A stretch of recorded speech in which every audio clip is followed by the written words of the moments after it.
What is up, my friends on the internet? Back at it with another video, and today's video is going to be short and sweet. It is about the Harley Dyna and the progress I've made on it, but those of you who rely on cameras or computers or just really modern technology or new technology like you're changing to get some work done will understand my plight on this one.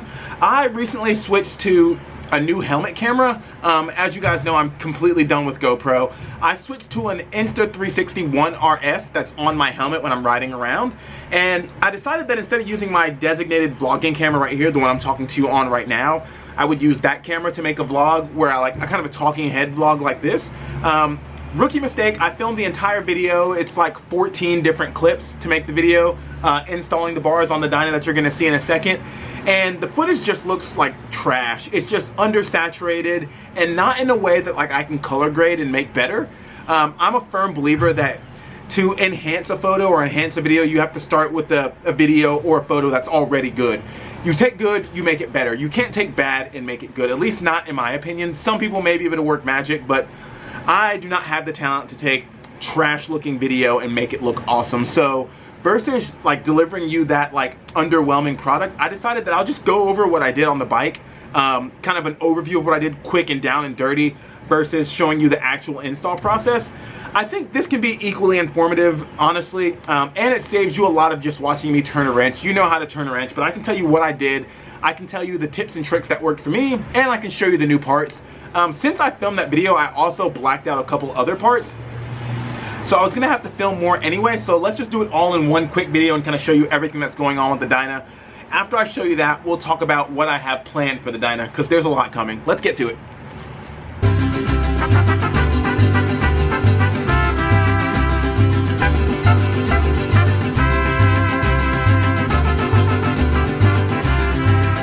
Here it is. For those of you that haven't been following along, this is my Harley Dyna. It is a 2016 FXDB, so that is a Dyna streetbob. I bought it with a few aftermarket parts on it, most of which that I have already removed. When I got it, it came with a full Vance & Hines exhaust system that I didn't like. It was long and chrome and had the shotgun ends. I like a 2-in-1, so I switched to this Two Brothers. It had an aftermarket, I think Corbin seat that I didn't like, so I switched to the Saddleman. It had aftermarket suspension that was also chrome. I switched to taller progressive suspension. It has this Roland Sands air cleaner that I also hate.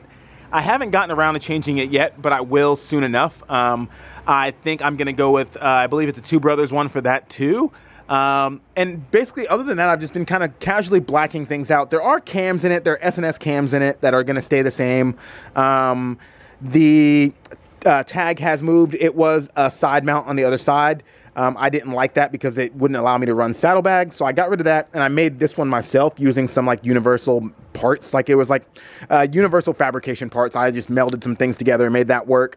But yeah, otherwise this is basically a stock street bob, but it had aftermarket big buckhorn bars on it that I switched to a chrome T-bar that you can see here.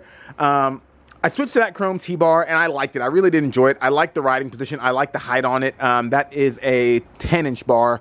But I didn't like the chrome color anymore. I bought the chrome bars because there was a lot of chrome on the bike. It was the very first thing I changed. I hated the buckhorns. I switched to chrome T-bars because everything on the bike was chrome. But now that I'm blacking it out, I decided to kind of readdress my bar setup. I put a poll on YouTube asking if I should go with the same exact bar in black or run independent risers and bars. Every single person picked independent, so that's what I did. This is from Thrashing Supply. It is their 8-inch riser.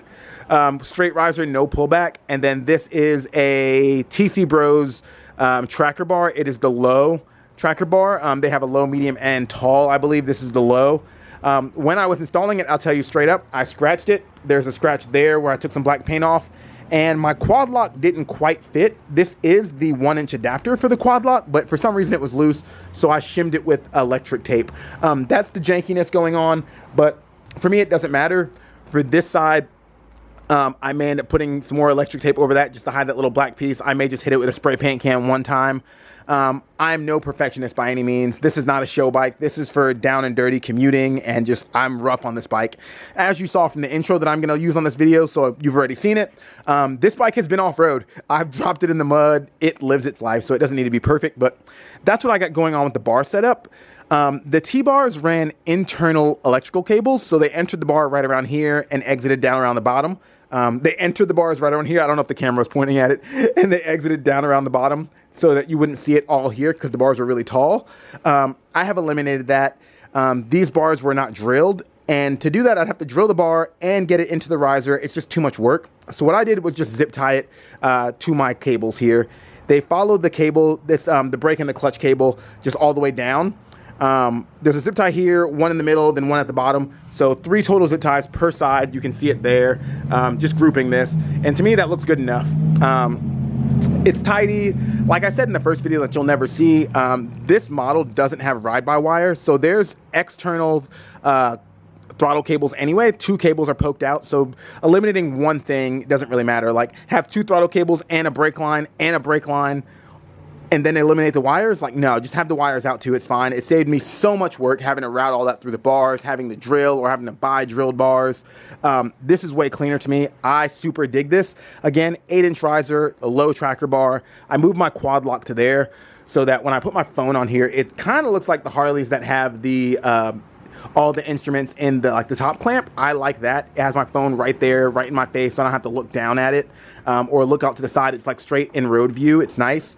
You still have to look down on this model for all of this information, but when I'm running Google Maps, it tells me my speed anyway on the screen, so I don't need the speedometer to make sure I'm doing okay. It's just occasionally checking the fuel gauge if I'm on a long trip. On top of doing that, I added grip puppies. I put these on every bike. If you're not running grip puppies, definitely consider it. Not only is the wider grip more comfortable over an extended period of time, the foam of these guys absorbs a lot of the vibrations and makes it so much nicer to ride, especially once the rides get long. It's just a game changer. Definitely run those. They slip right over your factory grips, so easy peasy to install. After I did that install, I was kind of like tweaking things, making sure everything lined up right, everything felt good. And I decided that I was going to paint this headlight rim. This used to be chrome. I used some black engine enamel just so it can stand up to the heat. It tends to do better with wear and tear. And I just dusted it on with a rattle can. Lots and lots of layers that were just slight dustings over and over and over again. Works really well for me with that engine enamel. You can do that for, I think I spent $6 on the can and barely put a dent in it. But yeah, just put it on light, just keep going, several layers, light, light, light. It came out really nice. Pretty flawless, I think. The headlight rim itself, I could have bought a black one for like 40-ish bucks plus shipping, but doing that for $6 was way worth it. And since I had the enamel, I decided to hit some other parts too. So I did the horn cover and its mount. I took them all apart and same thing, just dusted it until it was black. I thought about doing some of these covers, but I'm actually going to buy those just because I don't want to have to worry about taking them off and like the paint job, like basically if the paint job ages, taking that off all the time to update it would just be a nightmare. It'd be easy with this. If somehow this got a scratch in it, just that, I slide it off, I do it again. But this I don't want to deal with, so I'm going to buy a black one. That way I have a stronger coating. And then I'm just going to keep blacking things out. The shifter I plan to change. The pegs are black already, but the little connector bits in them are not. So I'm going to be changing those out. I've already picked up some pretty cool ones. I'll save them for a reveal in the video, but I picked up some cool stuff for all of that. This cover I'm replacing, of course. These are my saddlebag mounts. They're universal. I don't really run the bike without the saddlebags very often, so I could leave them chrome, but I also don't love the saddlebags I picked. I'm running the Biltwell, X-Fill, whatever the biggest ones are. I don't know the number. I'll put it on the screen, but I don't love them.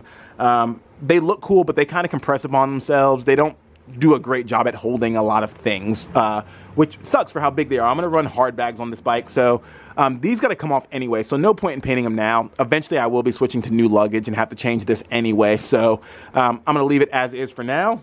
As far as turn signals, I'm going to run the same exact factory turn signals but in black, and then I'm going to run smoked lenses. My homie Rob hooked me up with some smoked lenses for these, so I'm going to run those. Fork legs, I'm on the fence about because that's a massive job. I don't know what I'm doing yet. The gas cap, ignition, and the fuel gauge are all switching. Factory Harley parts in black, nothing crazy there. Exhaust is staying the same because I've already spent $1,000 on it. It's okay to have it. It's also had a bunch of little incidences where it got like scratched up by falling in the dirt, or right here, pants melted on it and I had to sand it off. So I'm just gonna sand it up really good, get everything nice and just kind of smooth, get all the imperfections out, and then leave it as is. The whole bike doesn't need to be black, so this will stay the same. I already told you the air cleaner is changing and the wheels are changing. I am gonna be switching to hopefully a five spoke wheel, a tubeless wheel, because I hate spoked wheels. I hate tube tires. I don't love it. I know people like spokes. I know spokes have their perks. I know they look classy, and maybe I'm a zealot for not liking them, but I don't like them. I'm gonna be getting rid of those. My bike, my rules. But that's it. That's the bike. I know this wasn't like the crazy install video that I had planned. I'm sorry about that. As far as tips with this, there were a couple that I pointed out in the video that I need to reiterate because they were important. For one, if you're doing the same mod, like going from a T-bar to this kind of bar, or really any bar change that doesn't involve de-pinning, don't take the entire thing off. Just loosen the bolts and slide it off. Sliding it off still assembled saves you so much work having to line up all the tabs, especially on the throttle side. If you take this thing apart, the throttle cables are going to pop off, and you're going to be trying to reroute the two cables. You're going to be trying to get all these things to pin together perfectly. Do not completely take it apart. Just loosen the bolts, slide it off. Once you detach the bar from the bottom, you can actually slide the bar out of the controls because it'll just be free floating. So you loosen these, slide them off, and then once your bar is in place, slide them back on, and then sit it on the clamp. So I put the clamps on, I put all the controls on the bar, and then I took the bar with the controls on it and placed it on the clamp to tighten it down. Positioned everything the way I wanted it, and then cinched it back up, but do not completely remove it. If you do have your wires going through your handlebar and you're having a hard time either getting them out or getting them in, one tip that I found was you take the end, they unplug right here. Where is it? Yeah, they unplug right here. I wasn't looking at the camera. They unplug right here. It's tucked in there. You move this grommet out, you unplug it, and then this cable is just free floating right here. If you're trying to get that out of the bar where it would enter here or into your bar, I tie a shoelace to the bottom of it, and that leverage, being able to pull it and make it taut as it's coming out, works wonders. You can also feed the shoelace down through there with like a bolt on it or something that's clanky, like a nut or a bolt. So you drop it down there, the weight pulls it down to the bottom, and then you can just shimmy it out. Then you have that longer thing to pull on. That way you're getting a little bit of tension with the shoelace, not trying to like force your cables through. If anybody needs an explanation on that or a video demonstration of what I'm talking about, leave a comment below. I will film that and throw it up as a short so you can have that as a tip. If you're having a hard time with your bars, just hit me up. I will happily make shorts to like instructional shorts if there's actually somebody that needs to see them. I'm not going to make that kind of thing just for the fun of it. I'm not going to waste my time, but if you actually need that, let me know. I'll make it for you. But yeah, that's really what I have going on. Those are the two tips. Don't loosen those, and that's how you get those cables out. But everything else was super easy. I'm really happy with the look of this. It's way nicer having a little bit of adjustability. The T-bars look mean and they were comfortable, but being able to lean this back a little bit has been really nice. I had one commenter that asked why, or said that they would have gone with bars or risers with a pullback. I'm a pretty tall dude as far as overall motorcycles go. I have pretty long arms, so I don't need much pullback. Just this slight tilt back on the bars was all I needed. I didn't actually need these to scoot back. And the problem I see with the tilt back risers, at least for me, and where I'm looking down at the bike, is they tend to be in the way of my Speedo on this model. If you're not running a Speedo there, or your Speedo's up in the top clamp, sure, but having it curl over would put the bars closer to me than I wanted and kind of be in the way. So this setup works great for me. Yeah, that's it. I'm not going to bore you anymore. Thank you for watching this. Sorry it wasn't more involved, but that's the bike as it goes. That's what I have planned. The next video, I'll actually film it on my real vlogging camera, so the next install video will actually be an install video. Nonetheless, I appreciate your support. If you haven't yet, please hit subscribe. And if you enjoyed this, even though it was quick and just to the point, hit thumbs up. But last but not least, please go out and have a really good day. If you have a Harley Dyna of your own, go ride it, go have some good times. The weather's beautiful here in Atlanta, so I hope it's beautiful where you are. I love each and every one of you. See you on the next one. Peace.